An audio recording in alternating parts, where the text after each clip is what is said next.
아브라함의 긴 여정에 어느덧 많은 시간이 흐르고 있었다. 사라는 100세 가까운 세월을 지나며 아브라함과 함께 수많은 일을 겪었다. 약속의 아들 이삭을 낳고 웃음도 울음도 여행도 감동도 함께했던 사라가 이제 나이가 아주 많이 들었을 때 하나님은 그녀를 평안하게 품어가셨다. 아브라함은 마음 깊이 슬펐다. 사라야, 내가 없으니 집이 너무 조용하구나. 밥 먹으라고 잔소리하던 목소리도 안 들리고 하고 눈물을 훔쳤다. 이삭도 어머니가 없어진 빈자리가 너무 컸다. 사라는 가족의 중심 같은 존재였다. 아침에 일어나면 가장 먼저 부엌에 가서 사라가 음식을 준비하는 소리가 들렸고, 저녁에는 하루를 정리하며 함께 웃던 기억들이 가득했다. 그래서 아브라함은 사라를 위해 정식으로 묻힐 곳을 마련하기로 마음먹는다. 당시 풍습상 땅을 아무데나 차지할 수 없었고 장례용 땅은 반드시 정식으로 구매해야 했다. 그래서 아브라함은 내가 그동안 이 땅에서 나그네처럼 살았고 이곳 사람들에게 신세도 참 많이 졌지, 사라를 정성껏 모실 수 있는 곳을 꼭 준비해야겠다 하고 결심했다. 아브라함은 해쪽 속에게 가서 이렇게 말했다. 저 땅 좀 사고 싶은데요. 사라를 정성껏 모시고 싶습니다. 그러자 해쪽 속의 대표 에브론이 말했다. 아브라함님, 우리끼리 뭘 또 사고 팔고 합니까? 그냥 쓰세요, 쓰세요. 공짜로 드립니다. 이 말만 보면 엄청 친절한 것 같지만 사실 고대의 거래 방식은 조금 특별했다. 공짜로 드립니다. 사실 가격 부르기 좀 민망하니 먼저 거절 안 하고 분위기 띄워보자 라는 사회적 매너가 숨겨져 있었다. 아브라함은 이걸 잘 알고 있었기에 정중하게 다시 말했다. 아닙니다.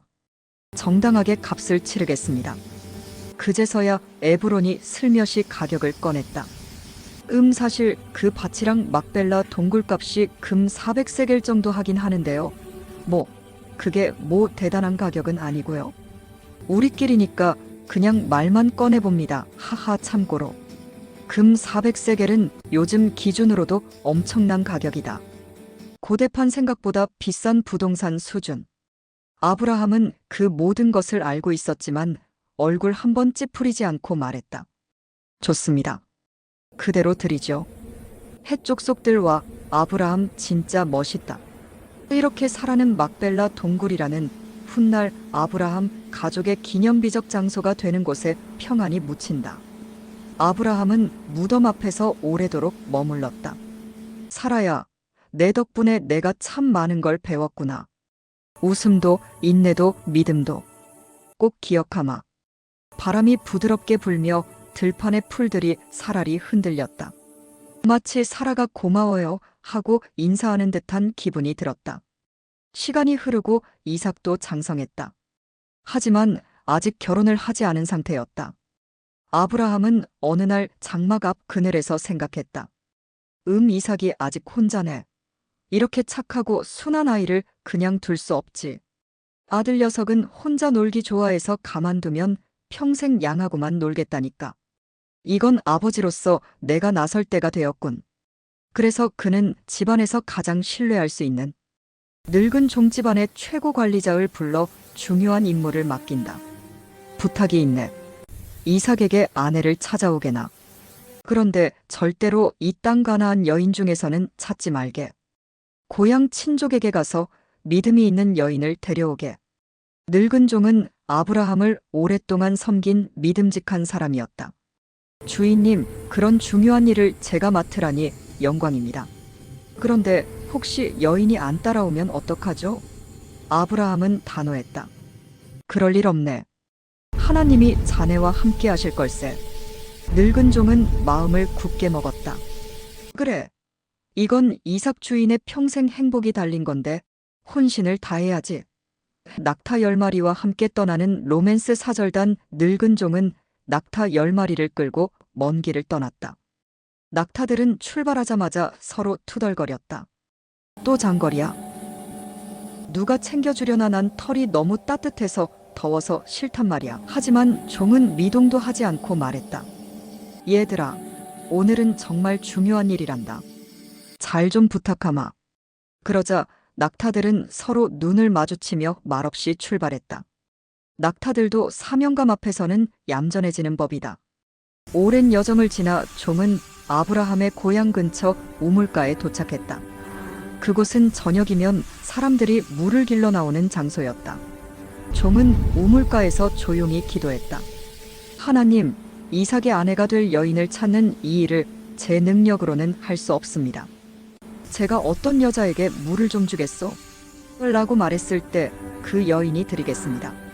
낙타도 물을 먹이겠습니다라고 친절하게 말하면 그 여인이 바로 하나님이 정하신 사람인 줄 알겠습니다. 그 순간 우물가에 한 여인이 나타났다. 이름은 리브가. 예의 바르고 마음씨가 따뜻한 여인이었다. 리브가 등장. 늙은 종은 조심스레 말했다. 저기 물을 좀 얻을 수 있을까요? 리브가는 활짝 웃으며 말했다. 그럼요. 드시고요. 낙타들도 물 먹을 수 있도록 하겠습니다. 늙은 종은 속으로 외쳤다. 오, 하나님, 이렇게 빨리 응답을 주시다니요. 제가 우물에 도착하자마자 딱 정답이 나오다니. 기도는 역시 간절하게 해야 돼. 리브가는 말도 안 되게 무거운 물동이를 들고 낙타 한 마리가 몇십 리터씩 마신다. 리브가의 체력은 거의 고대판 체력 수준이다. 늙은 종은 감탄하며 리브가에게 금 귀걸이와 팔찌를 건네고 정중하게 물었다. 혹시 어느 집 딸이십니까? 리브가는 대답했다. 저는 나홀의 아들 부두엘의 딸 리브가예요. 늙은 종은 그 자리에서 무릎을 꿇고 말했다. 하나님 주인 아브라함에게 은혜를 베푸셨군요. 고향 친족의 딸이라니. 이것은 완벽한 인도하심입니다.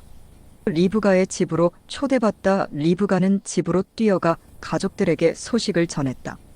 아버지, 우물가에서 어떤 여행자가 왔는데 하나님 얘기도 하고 이상한 금팔찌도 주고 낙타도 많고 아무튼 엄청난 사람이에요. 리브가의 오빠 라반은 반짝이는 장신구를 보자 눈빛이 번쩍했다. 손님, 어서 오십시오. 뭘 그렇게 서 계십니까? 집으로 오세요. 밥도 드리고 낙타에게도 먹을 걸 드립시다. 라반은 손님 대접도 잘했지만 반짝이는 것에 유독 약했다. 늙은 종은 식사 전에 먼저 해야 할 말을 꺼냈다. 저는 아브라함의 종입니다. 주인께서 보내셔서 이삭에게 아내를 찾고 있습니다. 하나님이 저를 정확히 리브가에게 인도하셨습니다. 리브가가 이삭의 아내가 되는 것이 하나님의 뜻입니다. 부두엘과 라반은 서로를 보며 고개를 끄덕였다. 이건 하나님이 하시는 일입니다. 리브가를 데려가십시오. 리브가도 생각했다. 하나님이 이끄신 길이라면 나도 기쁘게 가겠습니다. 이렇게 리브가는 가족들에게 작별 인사를 하고 긴 여행을 떠났다. 낙타들은 속으로 생각했다. 어휴, 또 장거리야. 그래도 이번엔 새 손님이 있으니 좀 덜 지루하겠네. 이삭과 리브가의 첫 만남 감동. 어느 저녁 이삭은 들에서 명상하며 걷고 있었다. 바람은 부드럽고 노을은 따스하게 물들어 있었다. 그때 멀리서 낙타 행렬이 다가오는 것이 보였다. 리브가는 낙타에서 내려 얼굴을 살짝 가리고 물었다. 저분이 이삭인가요? 늙은 종이 말했다. 네, 바로 당신의 남편이 될 분입니다. 리브가의 심장은 살짝 뛰었다. 이삭도 마찬가지였다. 저기 오는 사람이. 이삭은 천천히 걸어오며 리브가를 바라보았다. 리브가도 조심스럽지만 따뜻한 눈빛으로 바라봤다. 두 사람 사이에 부드러운 바람이 지나갔다. 늙은 종은 속으로 외쳤다. 아, 드디어 끝났다. 이 긴 여행. 내 허리도 낙타들도 이제 좀 쉬자. 이삭은 리브가를 사라의 장막으로 데려갔다. 그곳은 어머니의 따뜻함이 남아있는 곳이었다. 그리고 성경은 이렇게 말한다. 이삭이 그를 사랑하였더라. 이 말은 아주 조용하지만 세상에서 제일 따뜻하고 무게 있는 말 같았다.